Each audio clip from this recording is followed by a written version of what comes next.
This is my training katana. I've modified it to satisfy the requirements of a ninjutsu dojo. Not the padded mat and four-wall variety, but a natural environment with trees, sand, mud, water, and creatures of the earth. Ninjutsu is best studied outdoors because a great portion of the shinobi art involves scouting activities.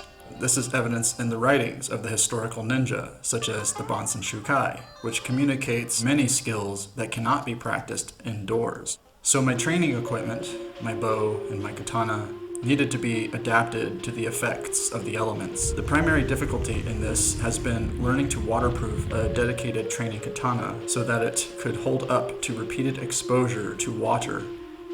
A subscriber asked if I could describe how my katana and saya have held up to the activities I have put them through over the years. So I decided to dismantle it and observe the damage. The suka was cracked and rotted through, and the blade, as you might expect, was colored with rust. The saya, however, has remained relatively intact despite hours of water exposure, and the wood has not seemed to swell. But the shitodome and kurigata have been completely removed by shearing forces produced when laying out an Ashi-Karami tripline with saya and sageo. I replaced the suka with a couple of wood scraps I had lying around, and I wrapped it in electrical tape and paracord. I then opted to coat the blade in bed liner to help ward off water and reduce the shine of the blade. As for the saya, the only major modification I have made to it has been drilling a hole for underwater breathing.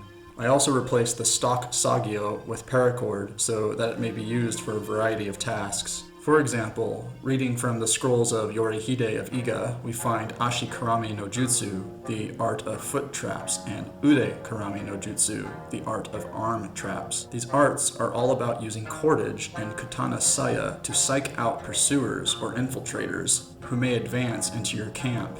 Specifically, Ashi-Karami is a defense against enemy shinobi and calls for stretching lines throughout an area that will be hard to see at night. In their time, shinobi new triplines could be linked to traps like the tsuruyoshi or shank sweepers, so stumbling across a line in the dark would induce caution and slow the advance of the infiltrator. Similarly, Ude-Karami-no-jutsu is about using the saya and sageo of a katana to induce caution in the enemy. Sensei Yorihide states that leaving the saya sends an implicit signal to the enemy that a sword is drawn and the wielder may be waiting and hiding close by for the best moment to strike, and so the enemy becomes hypervigilant.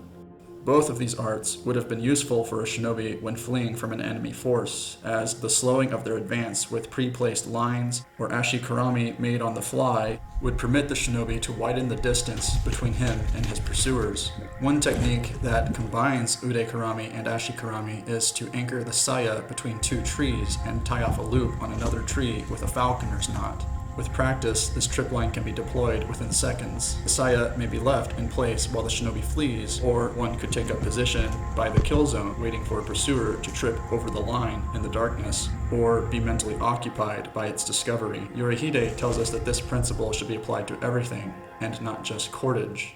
A shinobi is supposed to know how to get into the mind of the enemy. Anyway, this is why the sageo of my training saya is at least 6 feet in length. If you have questions, put them in the comments below. Till next time.